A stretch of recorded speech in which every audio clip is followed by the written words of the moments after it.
오늘 우리가 함께 읽은 이 시편은 너무나도 유명한 시편입니다.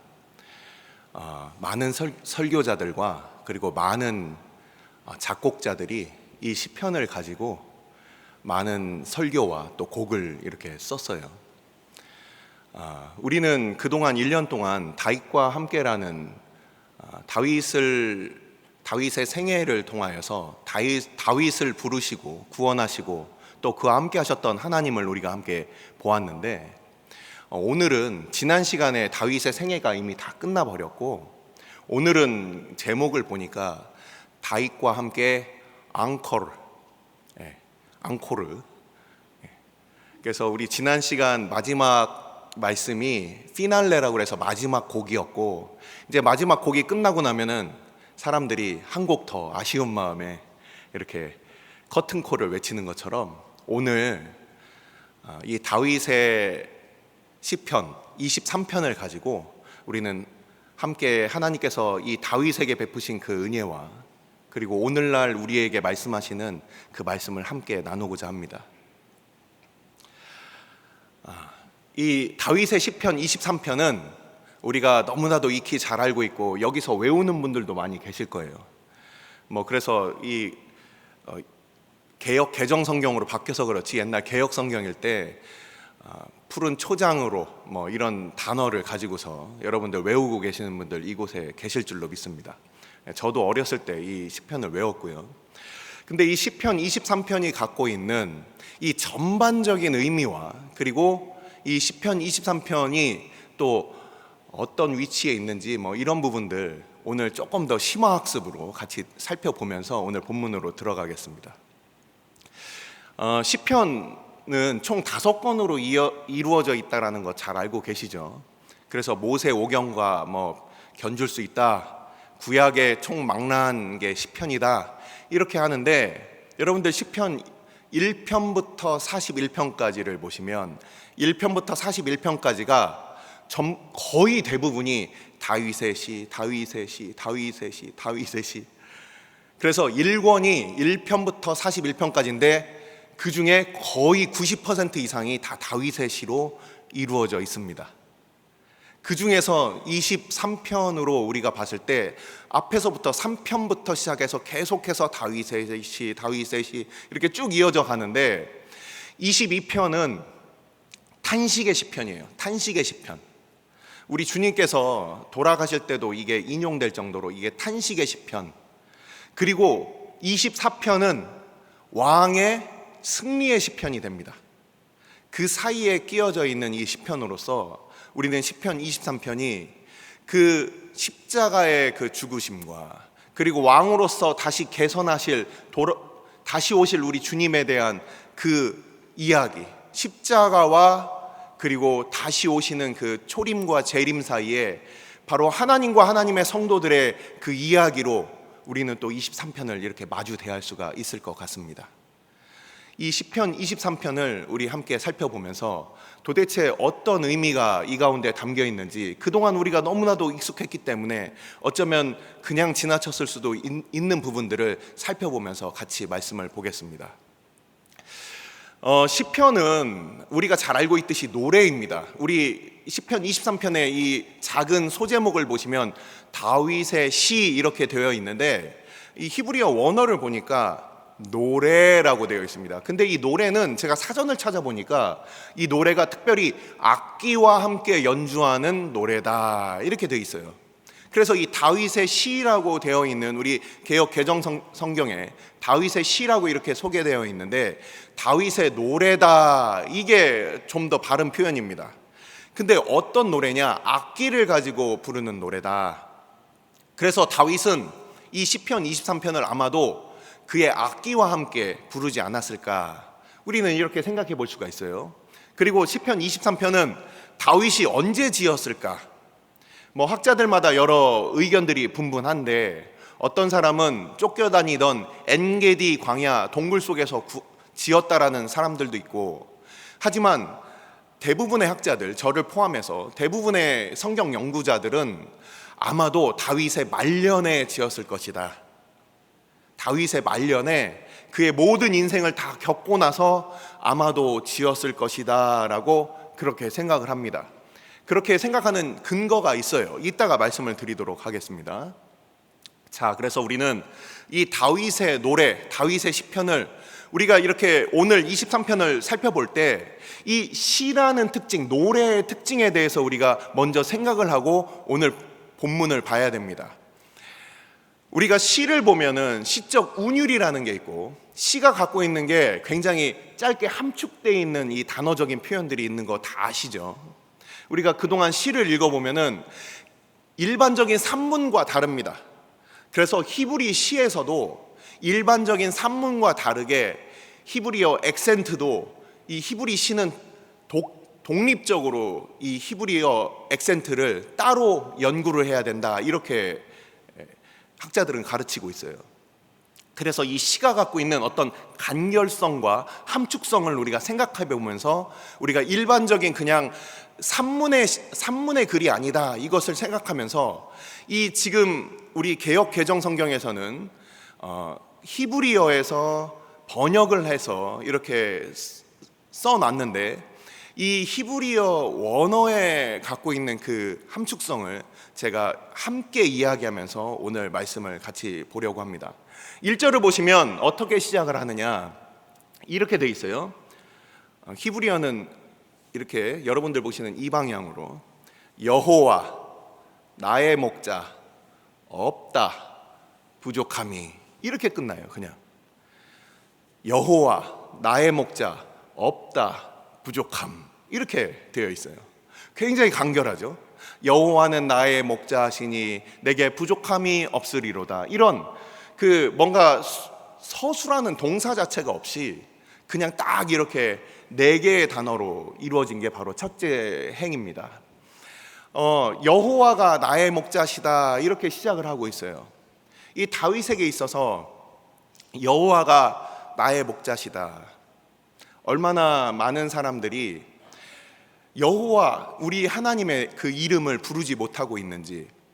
여호와라는 이름 자체가 바로 하나님이 하나님의 백성과 특별한 관계를 맺으실 때 사용되었던 성경의 표현입니다. 우리가 창세기 1장을 보면은 하나님께서 객관적인 사역을 하실 때는 엘로힘이라는 바로 하나님의 객관적인 이름을 하나님, 신들, 신, 이런 의미로서 장원복수를 사용하지만 창세기 2장에서 특별히 인간 창조를 다룰 때 여러분들 가지고 계신 성경을 보십시오.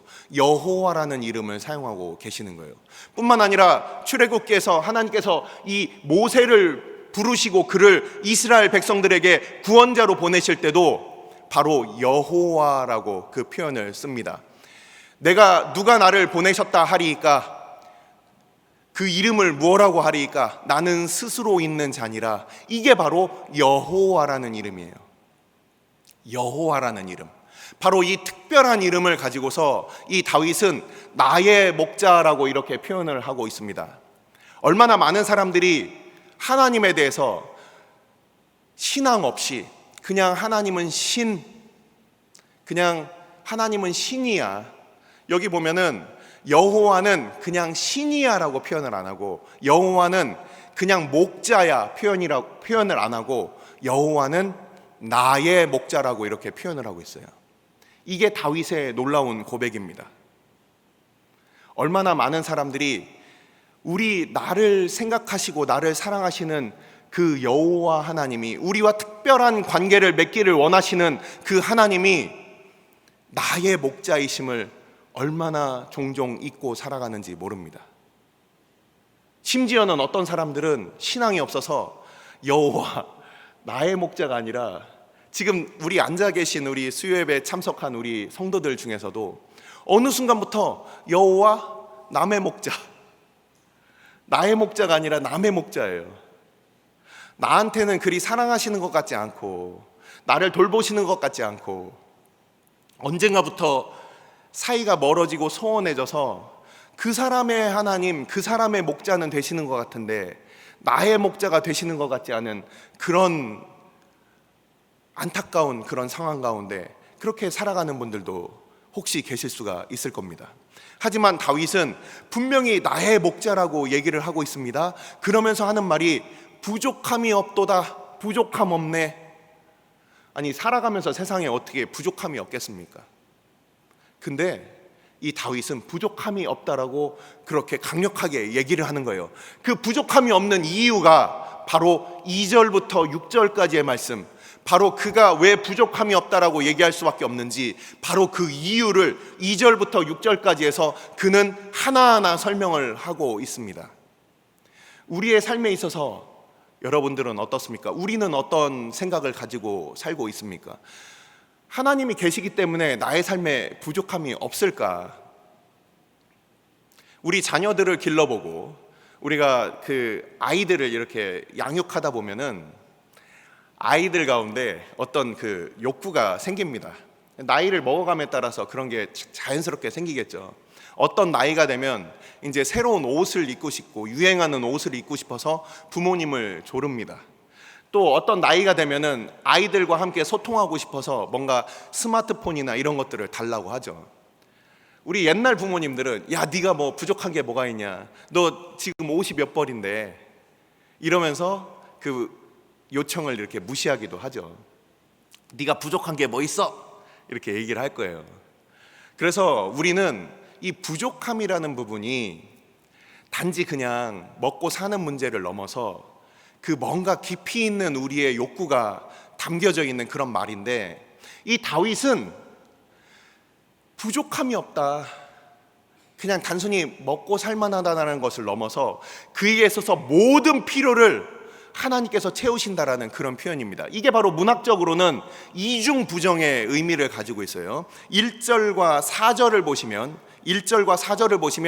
이 이중부정이라는 문학적인 표현이 등장을 합니다. 부족함이 없다. 4절을 보니까 해를 두려워하지 않을 것이다. 이 이중부정의 문학적인 표현을 쓰고 있습니다. 이 문학적인 표현 이중부정의 뜻은 무슨 의미이죠? 강조의 의미죠. 맞습니다. 강조의 의미예요.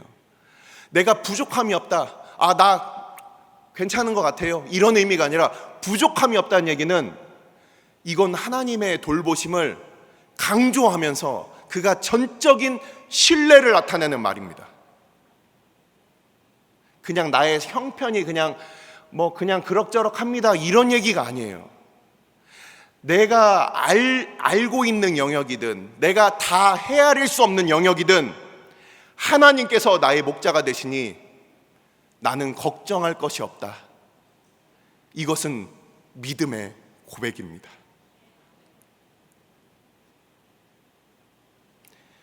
눈에 보이는 환경과 상황은 어찌 어려움이 없겠습니까? 이 다윗의 삶을 우리는 그동안 살펴보지 않았습니까? 그의 삶이 단지 눈에 보이는 순탄함만 있어서 그는 이런 고백을 했을까요? 그의 삶에 있어서 그 모든 어려움과 환난과 역경보다 그것을 더 온전하게 채우시는 하나님의 섭리가 있기 때문에 그는 그의 인생에 있어서 부족함이 없다라는 이 표현을 쓰는 거예요. 자, 이제 우리는 2절로 넘어가서 도대체 그러면 어떤 부족함이 없었을까? 자, 이 다윗은 또 이렇게 표현을 합니다. 그가 나를 푸른 풀밭에 누이신다. 푸른 풀밭에 누이신다. 여기서 우리 한글 개역 성경에서 그 직역하지 못한 부분을 제가 또 직역해서 한번 말씀을 드릴게요. 그가 나를 푸른 풀밭들에 누이시고 눕게 해주시고 쉴 만한 물가들로 인도하십니다. 이렇게 되어 있어요. 근데 인도하신다라는 뜻이 친절하고 상냥하게 인도하신다라고 이렇게 되어 있어요. 자, 2절과 3절에 보면 인도하신다는 이 단어가 2번 사용됩니다. 근데 2절에서 나와 있는 인도한다라는 얘기는 친절하고 상냥하게 인도한다는 뜻이고, 3절에서 나오는 인도한다는 뜻은 뭔가 훈련과 같이 마치 그 장수가 이 병사들을 싸움터에서 그 인도하는 것 같은 그런 인도함의 차이가 있습니다. 그냥 한글 성경에서는 우리가 그냥 인도하신다 이렇게 되어 있는데, 우선 2절에 나타나 있는 인도하심에 대해서 함께 보겠습니다. 자, 우리 하나님께서 우리를 인도하시는데 푸른 풀밭과 그리고 쉴만한 물가로 인도하시는 거예요. 푸른 풀밭에 누이게 해주시고 그리고 쉴만한 물가로 인도하신다는 거예요. 양들은 우리 양들의 속성에 대해서 한번 생각해 보신 분들이 많이 있을 거예요. 뭐 글들을 많이 읽어보신 분들도 계시겠죠. 양들에 대한 표현들이 굉장히 많이 있습니다. 양들에 대한 표현이, 성경에서 양들은 어떻게 표현이 됩니까? 긍정적으로 표현이 됩니까? 부정적으로 표현이 됩니까? 부정적으로 표현이 되는 부분을 많이 봤을 거예요. 부정적으로 표현이 됩니다. 제 갈 길로 갑니다. 제 갈 길로 가요. 제 갈 길로 가는 그런 습성을 가지고 있습니다. 그리고 그들은 함께 몰려다니는 습성이 있어요. 함께 몰려다니면서 뭔가 한 양이 어디론가 가면은 그들도 그냥 쭉 쫓아서 갑니다. 그리고 근시안적인 부분이 있어서 눈이 별로 좋지 않다고 합니다. 그래서 바로 앞에 있는 것밖에 못 봐요. 멀리 있는 거 생각할 그런 지능도 없을 뿐만 아니라 그걸 볼 수가 없다고 합니다. 그러니 양들은 눈앞에 있는 것, 그 풀을 먹기에 급급한 거예요. 그래서 눈앞에 있는 풀을 먹다 보면은 길을 잃어버리기도 하고 목자의 살피는 곳에서부터 멀어져서 그들이 무리로부터 또는 벗어나기도 합니다. 그래서 이동할 때는 무리를 쫓아서 다니지만 그들이 풀을 먹다 보면은 다른 곳으로 길을 잃기도 하고 그러면서 제 갈 길로 가게 되는 거예요. 또 양의 특징이 또 뭐가 있습니까? 양의 특징은 목자의 음성을 알아들어요. 목자가 그 양을 키우면서 그 양에게 이렇게 이야기를 나누고 양에게 이름을 지어주고 그 이름을 불렀을 때 반응하고, 그리고 목자가 한꺼번에 양떼들을 부를 때 공동체적으로 반응을 하게 됩니다. 제가 이번 설교를 준비하면서 이것저것 많이 찾아봤는데 여러분들이 유튜브 같은 이런 동영상 자료들을 참고하시면서 목자가 양을 부르는 소리 이렇게 찾아보시면 이 다른 사람들, 옆집 사람들, 또 다른 사람들, 관광객이 옆에서 막 부를 때는 양들이 반응을 안 해요. 그러나 자기의 목자가 부를 때는 그 양들이 앞에서 눈이 안 좋아서 앞에 있는 풀만 뜯더니 양들도 귀를 쫑긋 세우고 동작 그만하고서 그 목자 앞으로 모이게 되는 그런 모습들을 보게 됩니다. 한번 찾아보시면 유익할 것 같아요. 자, 이 목자가 이 양들을 푸른 초장으로 인도한다라고 돼 있어요. 양들의 또 특성은 이 풀들을 갉아먹을 때 그 뿌리까지 거의 다 갉아먹어서 이 양들이 가는 곳은 초토화가 됩니다. 양들이 가서 나의 그 배를 채우기 위해서 열심히 부지런히 먹다 보면은 그 목초지는 그냥 다 황폐하게 되는 거예요. 그러나 현명한 목자는 어떻게 푸른 초장을 유지하느냐, 이 목자가 어떤 식으로 양들을 이끄냐면 양들을 데리고 와서 풀을 먹을 수 있는 그곳에 데려가서 네잎크로바 모양으로 이렇게 구역을 지정해서 이쪽에서 풀을 뜯게 하고 저쪽에서 풀을 뜯게 하고 이쪽에서 풀을 뜯게 하고 다른 한쪽에서 풀을 뜯게 함으로 인해서 이 푸른 초장을 유지하도록 한다고 합니다. 이 2절에 나타나 있는 이 푸른 초장은 우리는 양들을 길러본 경험도 없고 양들이 주변에 있는 그런 농업을 하는 곳에서 살고 있지 않기 때문에 그냥 푸른 풀밭이 있겠구나, 우리 시골에 가면은 그냥 푸른 풀밭이 있으니까 그 목자가 그 양들을 그곳으로 인도한다, 이렇게 쉽게 생각할 수 있는데, 제가 양에 대해서 그리고 목자의 그 양치는 법에 대해서 살펴보니까 양들은 기본적으로 털이 있고 그곳에 기생충들이 많기 때문에 이 양들이 사는 곳은 중앙아시아 지역, 그리고 지중해 지역, 아프리카를 이렇게 연하는 지중해 지역에 건조한 지역에 많이 살아요. 그러니까 건조한 지역의 또 특징은 양이 병이 없게 하기 위해서 건조한 지역에서 살아야 되지만 한편으로 건조한 지역이라는 것 자체는 풀이 없는 지역이에요. 근데 이 풀을 끊임없이 양들에게 먹이는 그 목자는 이 풀에 대하여, 양들에게 먹일 풀에 대하여 잘 알고, 그리고 그 양들을 끊임없이 이동시키면서 이 양에게 풍성한 꼴을 제공하는 그 수고를 마다하지 않는 그런 목자라는 뜻입니다. 양들은 풍성한 음식을 먹지 않으면 자리에 눕지 않는다고 합니다. 계속해서 갉아먹습니다. 그리고 양의 특징을 보니까 여러분들 잘 알고 계시죠? 양, 소, 어떤 특징이 있죠? 대세김질을 하는 거죠. 대세김질. 양 대세김질하는 영상도 찾아봤어요. 저는 본 적이 없었거든요. 앉아서 다 먹은 풀을 막 뜯어 먹은 양이 딱 앉아 있습니다. 그러면은 장이 밑에서부터 한번 구르륵 이렇게 움직입니다. 그러고서 입에까지 뭔가 오면은 다시,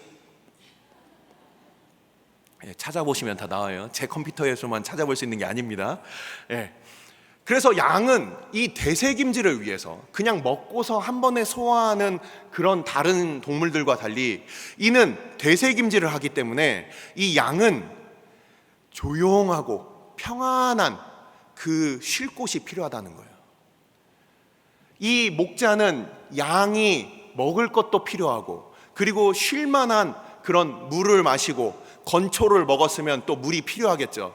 그 마른 지형에서 혹시 건초를 먹으면 물가에서 물을 마시고, 그리고 그가 되새김질을 할 수 있는 그런 평안한 환경이 필요하다는 거예요. 이 목자는 양의 습성과 특징을 잘 아는 분이라는 겁니다. 그래서 이 양은 조용하고 공격받지 않고 안전한 곳에서 그가 되새김질을 하고 그가 건강하게 자기의 이 살을 찌울 수가 있는 거예요. 이 목자가 되시는 바로 여호와 하나님은 이 양과 같은 이 다윗을, 그를 이렇게 불러서 푸른 초장에서 풀을 먹이시고, 그리고 쉴 만한 물가에서 그가 되새김질할 수 있는 이런 환경까지 그를 인도하신다, 이렇게 표현을 하고 있습니다. 자, 여기서 이제 목자 얘기가 나왔으니까 우리 또 목자의 그 직업에 대해서 잠깐 살펴봐야 되는데, 자, 성경에서 처음으로 등장한 그 목동은 누구였죠? 목자의 그 직업을 가지고 있던 사람은?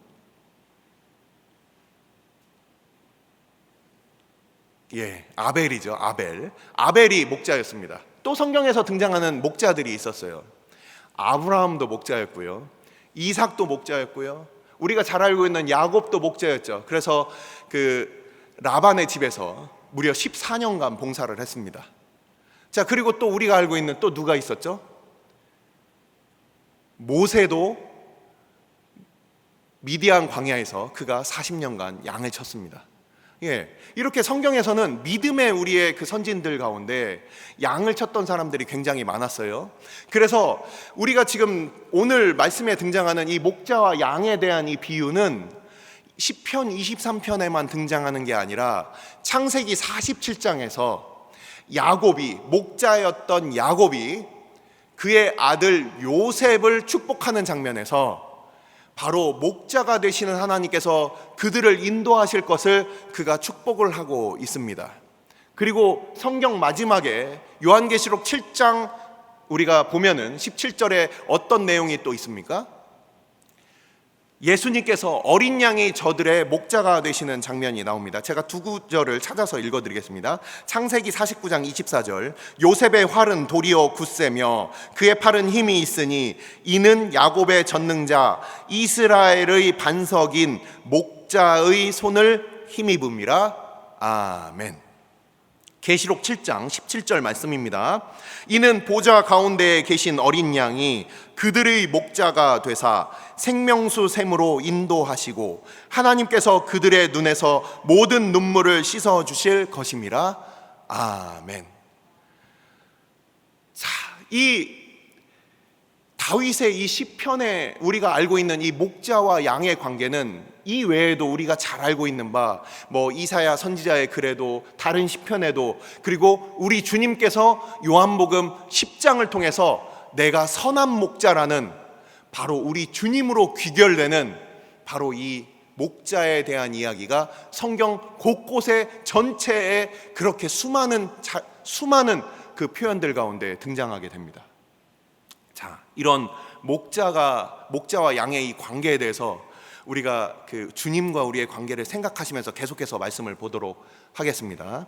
자, 오늘 말씀으로 우리가 다시 돌아와서 3절을 보시면 우리가 먹고 사는 문제를 이제 넘어서는 겁니다. 먹고 사는 문제를 넘어서서 내 영혼을 소생시키신다. 여기서 소생시키다라는 이 단어를 찾아보니까 다시 되돌려 놓는다, 이런 뜻이 있더라고요.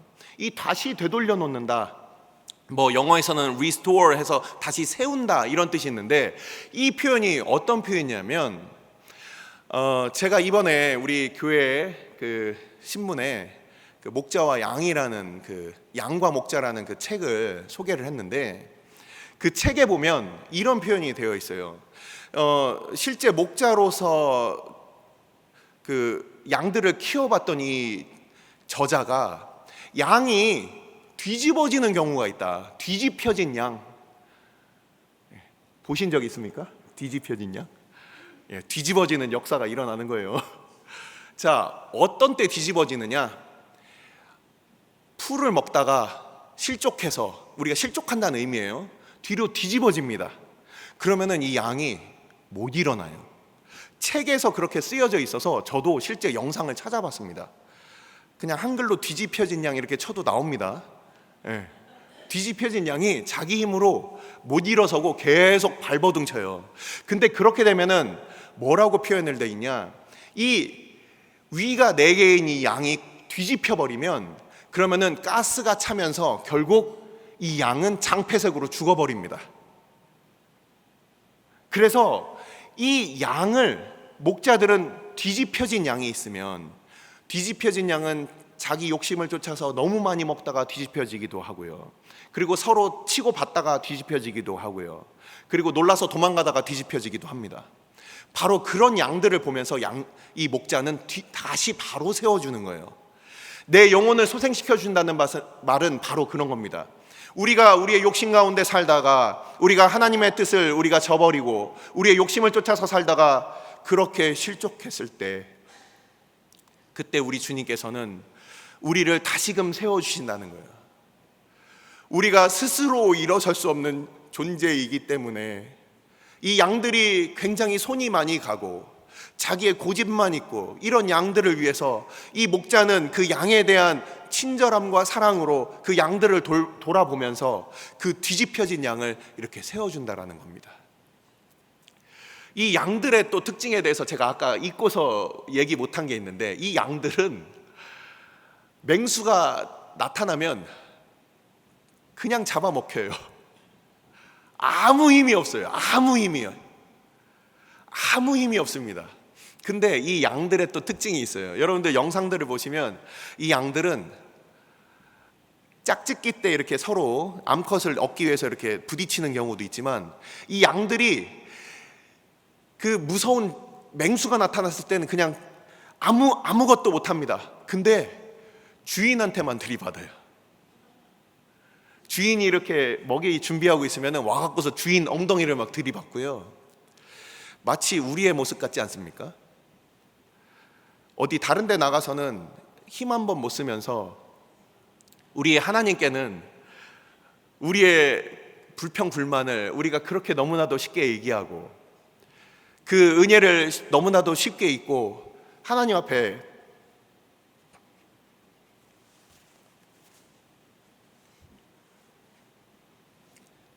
그렇게 원망하는 우리의 모습이 양의 모습과 많이 닮아 있습니다. 양은 넘어지면 스스로 못 일어나는데, 그런 목자를 들이받는 그런 양들을 위해서 목자는 여전히 그들을 일으켜 세워주시는 겁니다. 그러면서 자기 이름을 위하여 의의 길로 인도하신다는 거예요. 아까 말씀드린 바와 같이 양은 자기 욕심을 따라서 삽니다. 그러다 보니까 먹을 것을 쫓아서 길이 아닌 곳으로 막 가버리는 거예요. 그러다가 길을 잃기도 하고, 근데 여기서 인도한다는 말씀은 아까 말씀드렸듯이 뭔가 길이 없는 곳에서 그들을 인도해 나가는, 제가 사전을 찾아보니까 광야에서 길을 인도한다 이런 뜻이 있어요. 자, 광야의 특징은 무엇입니까? 어디가 길인지 몰라요. 그냥 내가 가는 곳이 길이고 내 맘대로 가면 길인 것 같지만 그 광야에는 많은 그 맹수들이 살고 있고 이 양들이 얼마든지 공격받기 쉬운 그런 환경이라는 겁니다. 근데 이 목자는 이 광야같이 길이 없는 것 같이, 이 양들이 볼 때는 길이 어디가 어딘지도 모르는 거예요. 근데 이 목자는 이 자기의 이름을 위하여 이 양들을 의의 길로 인도한다는 거예요. 우리가 처음에 우리 주님을 믿을 때, 우리가 우리 하나님에 대하여 우리가 기도할 때는 우리 필요에 의한 간구가 얼마나 많았습니까? 그게 대부분이죠. 아이고 몸이 힘들어요. 우리 자녀들 때문에 뭐 걱정이 됩니다. 내가 앞으로 뭘 먹고 살아야 될지 모르겠어요. 우리가 많은 그런 이름들, 우리가 그런 간구의 제목들로 하나님 앞에 대부분 나아옵니다. 그러나 우리 주님께서는 거기에 머무르게 하시는 분이 아니시라는 거예요. 그렇게 푸른 풀밭들과 쉴만한 물가들로 우리의 필요를 쫓아서 그 풀이 끊어지지 않게, 우리가 목마르지 않게 그 장소를 바꿔가면서 우리를 친절하게 인도하시는 것도 우리 목자가 되시는 우리 하나님이시며, 뿐만 아니라 그 자리에만 머무르는 바로 우리가 하나님의 백성이라고 그 이름으로 일컫는 우리가 주의 백성인데, 그냥 우리가 잘 먹고 잘 사는 그 자리에만, 우리의 필요를 충족시키고 만족시키는 그 자리에만 우리를 머물게 하시는 것이 아니라 우리를 하나님의 이름을 위하여 바로 의의 길로, 우리가 원하는 우리의 수준을 넘어서는 하나님의 의, 하나님의 영광, 그것을 위하여 하나님께서는 우리를 자 이제 가보자, 잘 먹었지 이제 가보자, 내가 너희를 이렇게 돌봐주면서 또한 내가 나의 이름을 위하여 너희를 의의 길로 인도할게. 여기서 길이라는 이 단어를 살펴보니까 누군가가 갔던 그 트랙을 얘기하는 거예요. 누군가가 갔던 그 발자국. 하지만 많은 사람들이 가지 않아서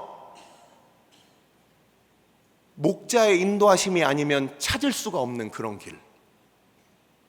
우리의 뜻대로, 우리의 생각대로, 우리의 원하는 대로 살면은 우리는 그냥 넓은 길로 다 가버립니다. 하지만 이 의의 길은 좁은 길이고 좁은 문을 통과해야 갈 수 있는 그런 길이에요. 아무나 알 수 없는 길. 하지만 목자가 있으면 함께 갈 수 있는 길. 목자가 알려주셔야만 갈 수 있는 그런 길. 그런 길을 우리에게 허락하신다는 겁니다. 자기 이름을 위하여. 우리를 하나님께서는 가만히 두지 않으십니다. 우리가 하나님의 백성이라 일컬음을 받는데 그냥 나 위에서만 하나님의 영광과 전혀 상관없이 살아가는 그런 모습을 하나님께서는 인정하실 수가 없는 거예요. 여러분들, 우리가 지금 핸드폰 쓰고 계시죠? 혹시 중국 폰 쓰고 계시는 분? 네, 뭐 AS도 힘들고 뭐 싼 맛에 샀다가 뭐 예전에 낭패 본 적이 있습니다. 이런 분들 계실 거예요. 저도 옛날에 중국 폰을 한번 써본 적이 있는데, 뭐 중국을 크게 비하하려는 목적은 아니지만 제 경험을 얘기하는 거예요. 고장 났는데 고칠 수가 없어요. 근데 우리가 잘 알고 있는 소위 메이커, 대기업들, 브랜드가 있는 그 유명 브랜드들은 어떻습니까? 그 AS 센터를 가면은 그 이름, S사 제품이네요, A사 제품이네요, 그 이름 때문에 그 서비스 센터에서는 수리를 해줍니다. 왜냐하면은 그 제품이 불량이 나고 그 제품에 오명이 쓰여질 때 이 브랜드가 바로 같이 욕을 먹게 되는 거예요. 하나님께서는 우리를 하나님의 이름으로 일컫는 주의 백성으로 삼으셨습니다. 우리가 그냥 아무것도 아닌 하나님의 원수로 살던 우리들을 그리스도인이라는 그 이름을 붙여주셨어요. 우리가 그리스도가 아니면 설명될 수 없는 사람, 그리스도의 소유가 된 사람, 하나님의 자녀라는 그 이름을 가지고 살아가는 우리들이기 때문에 우리 자녀들이 잘못된 길로 가게 되면 우리가 왜 혼냅니까? 이 가문의 이 먹칠하는 놈, 우리가 뭐 이런 표현도 쓰잖아요. 마찬가지로 하나님께서는 그의 영광과 그 명예를 위해서 우리를 의의 길로 인도하신다는 겁니다. 이게 바로 우리의 그냥 먹고 사는 문제에 치우치는 것이 아니라 하나님께서는 우리의 영혼을 다시금 일으켜 세우시며 하나님의 영광을 위한 그 길로 인도하시는 목자가 되신다는 거예요. 자, 4절 보겠습니다. 내가 사망의 음침한 골짜기로 다닐지라도 해를 두려워하지 않을 것은 주께서 나와 함께 하심이라. 주의 지팡이와 막대기가 나를 안위하시나이다. 사망의 음침한 골짜기라고 이렇게 그 번역이 되어 있는데 원어를 보니까 이렇게 되어 있더라고요. 어두움의 골짜기, 이렇게만 되어 있어요. 근데 그 어두움이라는 것을 사전을 찾아보니까 칠흑 같은 어두움이에요. 칠흑 같은 어두움, 앞을 구별할 수 없는 어두움, 죽음과 같은 어두움이란 뜻입니다. 성경에서는 구약의 여러 표현들을 보면은 죽은 사람들을 그들이 흑암에 있다, 이렇게 흑암에 머문다, 이런 표현을 씁니다. 그렇기 때문에 아마도 이 4절의 말씀은 이 깊은 흑암을 나타내기 위해서 이 번역자들이 사망의 음침한 골짜기라고 표현을 한 것 같아요. 너무 문학적으로 잘 표현을 했습니다. 이 빛이 없는 그 골짜기, 그곳으로 다니고 있어요. 지금 양이 빛이 없는 곳으로 갑니다. 자, 양이 우리와 같은 이 눈을 가지고 있는 그런 짐승이고 박쥐처럼 뭔가 초음파를 사용하는 그런 짐승이 아닌데, 양이 어두운 곳에 있으면 당연히 무섭겠죠. 여러분들 볼 수 있는 곳에서는 크게 무섭지 않아요. 왜 귀신의 집을 깜깜하게 꾸며 놓겠습니까? 어디서 뭐가 나올지 모르기 때문에 우리가 그 마음이 두려운 거예요. 마찬가지로 우리가 어두운 길 가운데 살아갈 때는 우리가 어떻습니까?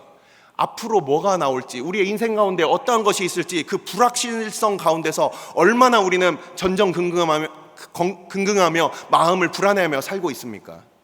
이 어두움 가운데서 불안해할 수밖에 없는 거예요. 근데 이 다윗은 뭐라고 합니까? 해를 두려워하지 않을 것은, 어떤 나쁜 일도 나에게 오지 않을 것이다. 주께서 나와 함께 하시기 때문이다. 우리가 어두운 길을 갈 때, 제가 여러 번 이런 비유를 쓰는데요, 제가 어렸을 때 그 밤에 슈퍼에 심부름 가는 게 그렇게 싫었어요. 너무 무서웠어요. 너무 무서워서 막 뛰어다녔습니다. 근데 형이나 아니면 어머니나 아는 사람하고 같이 가면 같은 길인데 하나도 안 무서웠어요. 신기하죠? 저만 그렇습니까? 우리가 함께 가는 것, 이렇게 중요한데, 그 함께 가시는 분은 어떤 분이시냐? 바로 빛이신 우리 주님이시라는 거예요. 우리가 빛이신 주님에 대해서 우리 한번 말씀을 또 보겠습니다. 빛이신 주님에 대하여 성경에서는 뭐라고 표현이 되어 있습니까? 예수님께서 이렇게 말씀을 하십니다. 요한복음 8장 12절 말씀입니다. 요한복음 8장 12절 말씀. 예수께서 또 말씀하여 이르시되 나는 세상의 빛이니 나를 따르는 자는 어둠에 다니지 아니하고 생명의 빛을 얻으리라. 요한복음 9장 5절 말씀입니다. 내가 세상에 있는 동안에는 세상의 빛이로라. 아멘. 빛 대신 주님께서 우리의 한 치 앞도 알 수 없는 이 인생의 길 가운데 함께 동행하신다라는 거예요. 우리가 어디로 가야 될지, 어떤 걸림돌을 만날지 모르는 바로 그 가운데 주의 말씀은 내 발의 등이 되시고 내 길의 빛이 되셔서 내 발 앞에 걸리적거리는 것도 우리로 보게 하여 주시고, 우리가 최종적으로 우리의 인생이 어디로 가야 될지 내 길의 빛이 되어 주시는 것입니다. 말씀이 육신이 되어 우리 가운데 함께 하시는 우리 주님께서 우리와 함께 하시기 때문에 이 다윗은 그의 모든 환난과 어려운 역경과 앞이 보이지 않는 곳에서도 그는 하나님을 찬양하게 되는 거예요. 심지어 우리가 지난번에도 살펴봤듯이 시편 34편을 보면 이 다윗이 아비멜렉 앞에서 미친 척하면서 그가 이렇게 그 수치스럽게 그렇게 쫓겨나는 장면을 우리는 한번 이전에 제가 언급을 했습니다. 근데 이 다윗이 쫓겨나서도 하나님을 찬양하고 있어요.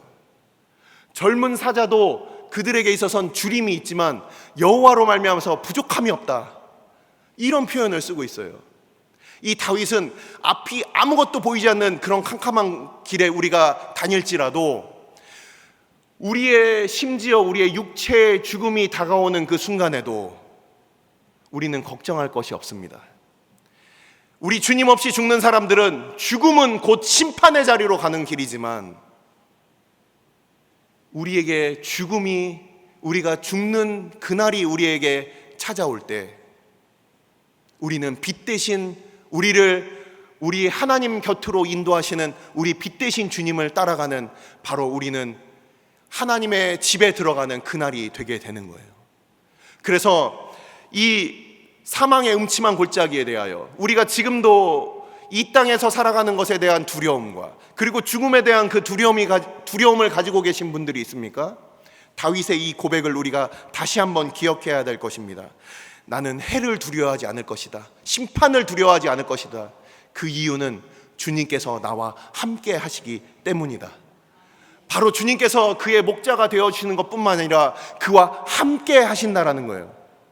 그냥 목자로서 그냥 소유권만 등기해 놓고 그러고서 그냥 예수님은 멀리 떨어져 있고 이런 분이 아니라 늘 함께 하시고 그 사망의 음침한 골짜기까지도 함께 하시는 분이시라는 겁니다. 주의 지팡이와 막대기라는 것은 이제 이것이 바로 말씀과 그 기도라고도 볼 수가 있고, 그리고 은혜와 진리라고도 볼 수 있어요. 이 지팡이와 막대기에 대해서 조금 설명드리겠습니다.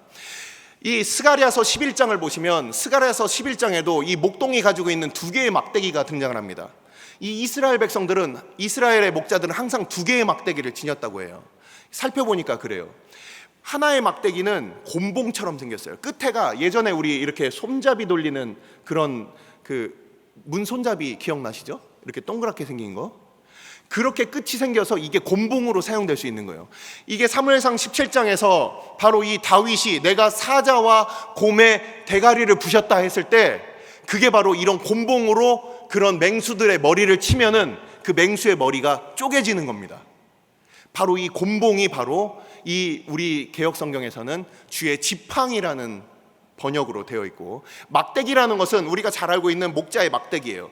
길쭉하고 끝에 고리로 이렇게 생겨져서 이 고리를 사용하는 용도는 어린 양을 끌어서 든다든지 아니면 양들이 막 도망 다닐 때 양들을 뒷다리를 걸어서 이렇게 들면은 그 양이 멀리 도망가지 못하고 그 양을 잡는 데 사용하는 이런 용도로 사용합니다. 그래서 또 양들이 서로 막 몰려 있어서 서로 먹을 거 가지고 싸우고 있으면, 저도 영상을 봤는데 이 막대기를 쭉 뻗어서 그 양의 배를 살짝 밀어주면은 양들이 서로 싸우다가 쓱 멀어집니다. 주의 지팡이와 막대기는 하나는 우리를 공격하는 외적을 향해서 주님께서 사용하시는 것이고, 하나는 우리를 바른 길로 인도하시기 위하여 사용하시는 바로 그 막대기였어요. 그래서 우리는 우리의 말씀의 진리를 통해서 우리의 적들과 우리는 싸우고, 그리고 은혜의 말씀을 통해서 우리가 하나님 앞에 위로를 얻게 된다. 여기서 안위하신다라는 이 단어는 단순히 그냥 아유 힘들었지, 고생했다 이런 뜻이 아니더라고요. 이거는 그냥 단순히 아유 너 아프지 나도 아프다 이런 뜻이 아니에요. 너 나랑 같이 다시 한번 해보자, 이런 용기를 북돋아주는 안위함이다라고 사전에 그렇게 되어 있더라고요. 그래서 주님의 말씀은 지쳐 쓰러져 있는, 또한 적들의 그 공격 가운데 있는 우리들을 은혜와 진리의 말씀으로 우리 주님께서는, 이 막대기라는 것은 바로 목자의 이 능하신 손의 연장입니다. 하나님의 말씀은 바로 우리를 다스리시는 하나님의 그 능력의 연장이 되는 거예요. 그 말씀을 통해서 우리로 적들과 싸우게 하시고 다시금 하나님의 길을 가게 하시는 바로 그 안익해 하시는 그 지팡이와 막대기이다, 이렇게 말씀을 하고 있습니다. 자, 5절과 6절 말씀을 우리 빠르게 보겠습니다. 주님께서 내 원수의 목전에서 내게 상을 차려주시고 기름을 내 머리에 부으셨으니 내 잔이 넘치나이다. 우리 이전에 잠깐 설명을 드렸어요. 자, 원수의 목전이라는 것은 원수가 우리가 살아가면서 우리가 하나님 앞에 은혜를 받고 우리가 주의 백성으로 살아가지만 끊임없이 우리가 넘어질 때가 있어요. 우리가 죄를 범할 때가 있습니다. 그럴 때마다 이 원수들은 우리에게 어떻게 합니까? 야, 너 나랑 같이 지옥 가자. 야, 너 열심히 해봤자 안 돼. 너 지금 너 잘 생각해봐. 너 지금 믿는 사람인데 실족한 거야? 아니면 믿음이 없는데 믿는 척하는 거야. 우리로 정체성의 혼란을 막 줍니다. 우리가 끊임없이 하나님 앞에 넘어지고 죄를 지으면 내가 원래 죄인인데 하나님 백성인 척한 건가? 아니면 하나님의 백성이 맞는데 내가 오늘 넘어지고 있을까? 원수는 끊임없이 우리를 참소합니다. 원수가 하는 방법과 우리 주님께서 하는 방법이 달라요. 원수들은 어떻습니까? 평소에 우리가 죄를 안 지었을 때는 야, 죄 한번 줘봐. 괜찮아. 좋아. 죄를 딱 짓습니다. 그러면 너 지옥이야. 나랑 같이 지옥 가자.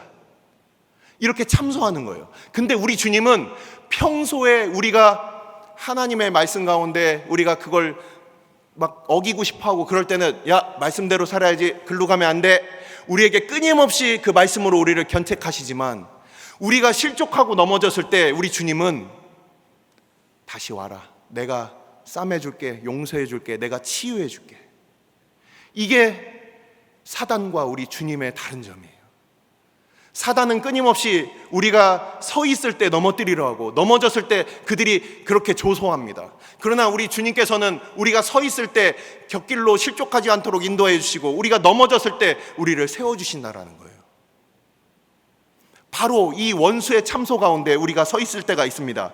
그 원수가 우리 앞에서 우리를 잡아먹을 듯이 그렇게 노리고 있어요. 그때 야, 얘 지금 넘어진 것 같지? 천만의 말씀이야. 유대인들은 같은 식구들, 같은 친구들에게만 같이 밥을 먹습니다. 우리 주님께서 이 죄인과 세리들과 함께 밥을 먹었기 때문에 이 바리새인들이 욕을 한 거예요. 같이 상을 차려주신다. 뭐 상장 받는 게 아니라는 거 잘 알고 계시죠? 상을 차려주신다는 것, 테이블을 차려주신다는 것은 어떤 의미입니까? 이 사람은 나의 식구다. 이 사람은 내 식구야. 사단이 우리로 하여금 너희들은 나와 함께 지옥 갈 사람이야 이렇게 얘기할 때 천만의 말씀, 이 사람들은, 이 다윗은 심지어 그가 그렇게 큰 죄악 가운데 넘어졌을지라도 이 다윗은 내 사람이야, 내 식구야. 그러면서 머리에 기름을 발랐다고 표현하고 있어요. 이 머리에 기름을 부은 사건은 우리가 잘 알고 있는 누가복음 7장에 나와 있는 사건입니다. 이 바리새인 시몬 집에 예수님께서 가셨는데 그냥 바리새인 시몬은 그냥 먹을 것 같이 먹는 거예요. 근데 한 죄 있는 여자가 들어와서 예수님의 발을 기름으로 향유를 발라서 그 발을 씻기는 장면을 우리는 기억하실 겁니다. 그때 예수님께서 이 바리새인 시몬에게 하시는 말씀이 있어요.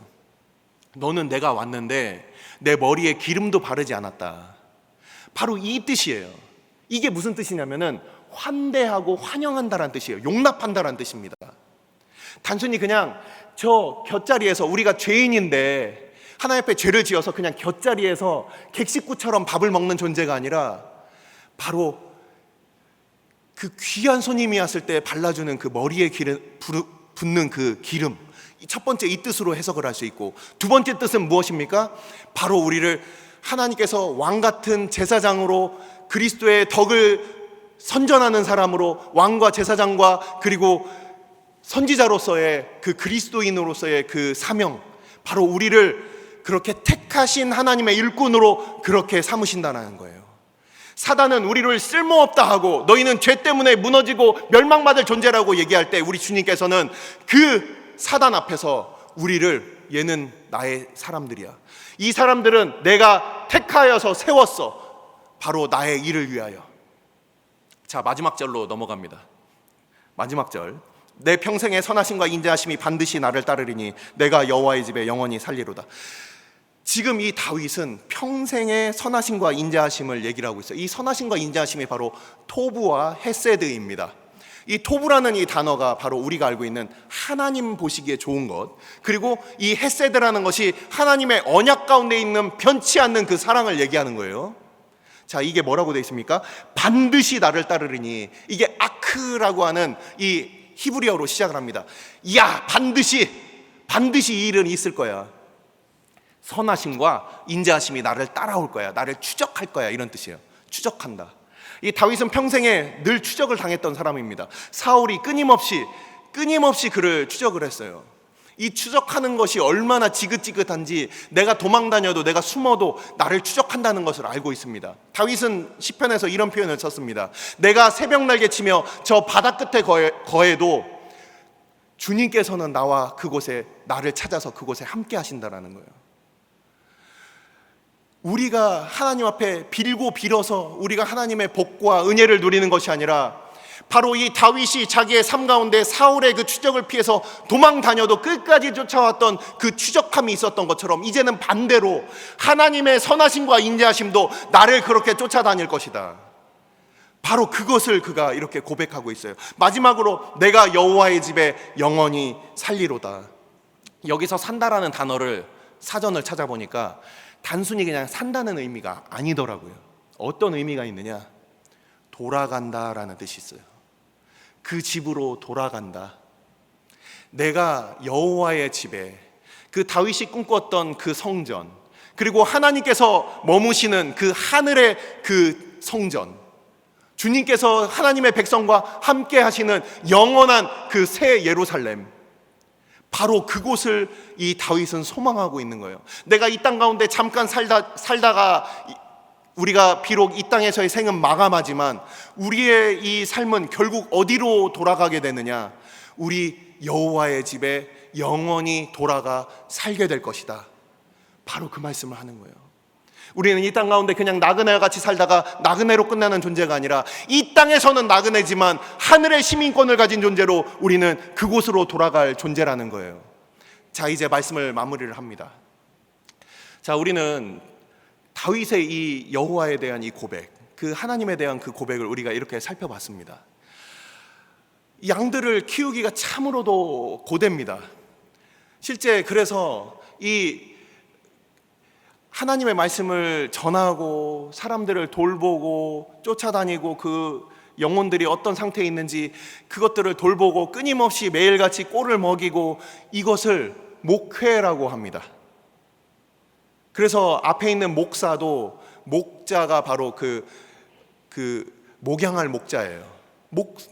목사들은 바로 이 목자와 같다. 양들을 돌보는데 끊임없이 자기를 갈아 넣어야 된다라는 거예요.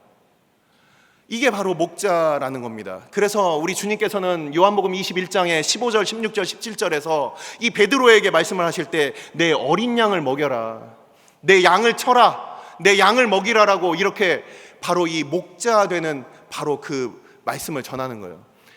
양들에게 해줘야 될 것들이 너무 많아요. 뭐 나중에 짝짓기 때가 되면은 또 잘 짝짓기도 시켜야 되죠. 그리고 또 이 양이 나중에 대학 갈 때가 되면 어떻게 됩니까? 대학도 잘 가야 되죠. 직장 얻게 되면 직장도 잘 얻어야 되죠. 나중에 또 노후 대책도 필요하죠. 이 수많은 것들이 이 양들에게 필요하다는 거예요. 이 양들은 목자가 없이는 스스로 그것을 할 수 없다라는 거예요. 근데 여기서 반대로 단 한 가지, 양들에게는 선한 목자만 있으면 됩니다. 선한 목자가 없으니까 내가 그걸 다 해야 되는 거예요. 선한 목자를 잊고 있으니까 내가 그걸 다 해야 된다고 착각하는 거예요. 그것 때문에 염려하는 거예요. 선한 목자가 되시는 우리 주님이 바로 우리를 위하여 그 이 땅에서의 모든 필요한 것들과 우리로 그 영혼을 주님께로 온전히 인도하실 것을 약속하고 계시다는 겁니다.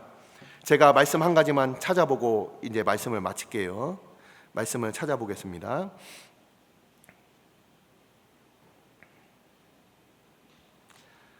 말씀을 같이 찾아도 좋을 것 같습니다. 말씀을 같이 찾아볼까요? 말씀을 같이 찾으면 더 좋을 것 같습니다. 마지막으로 찾고서 마칠게요. 요한복음 10장 27절, 28절 말씀입니다. 요한복음 10장 27절, 28절 말씀입니다. 요한복음 10장 27절, 28절 말씀입니다. 같이 읽겠습니다. 시작. 내 양은 내 음성을 들으며 나는 그들을 알며 그들은 나를 따르느니라. 내가 그들에게 영생을 주노니 영원히 멸망하지 아니할 것이요 또 그들을 내 손에서 빼앗을 자가 없느니라. 아멘. 다윗은 그의 삶에 있어서 우리 여호와 하나님을 노래하고 있습니다. 우리 목자 되신 우리 주님께서는 그 양들을 돌보시며 그 양들의 삶을 연주하고 계시는 거예요. 우리가 그냥 혼자서 살아가는 것이 아니라 우리의 모든 인생에 있어서 필요한 곳마다 주님께서 항상 함께 하시며, 이 다윗이 표현한 바와 같이 주님께서 나의 목자가 되시고 나를 인도하신다라는 이 내가 주님의 목자다, 내가 주님의 양이다, 주님께서 나의 목자다 하는 이 관계 가운데 나를 인도하신다라는 이 단어가 무려 13번이 나와요. 그의 인생의 곳곳마다 주님께서 함께하여 주시고, 먹을 것부터 시작해서 그리고 그의 어느 곳에든지 그와 함께 하시며, 그리고 그와 영원히 함께 계시는 바로 우리 목자 되신 그 주님, 그 주님께서 다윗의 찬송을 들으시고 또한 다윗의 삶을 연주하신 것처럼 오늘날 주의 백성들의 그 찬양을 들으시며 또한 하나님의 백성들, 양된 하나님의 백성들의 그 삶을 오늘도 연주하시며 인도하고 계시는 것입니다. 기도하시겠습니다.